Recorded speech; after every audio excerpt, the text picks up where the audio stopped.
When you heard about the wormhole being a central part, were you enthusiastic? You're like, yes, I always wanted to write a movie about wormholes, or was it, oh no, not those wormholes again? It was a challenge, and Kip and I talked about it. Wormholes, though not faithfully recreated, have been recreated several times, but probably most memorably in their Carl Sagan, Linda Oakes collaboration on Contact.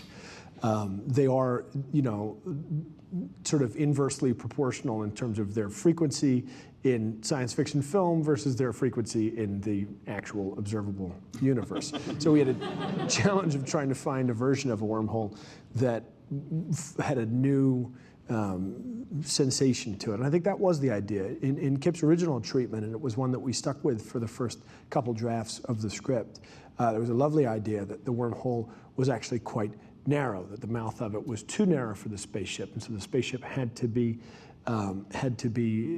essentially modular, so that it could be fed through the wormhole. And it made for this very exciting sort of claustrophobic. The wormhole ate the spaceship from the inside.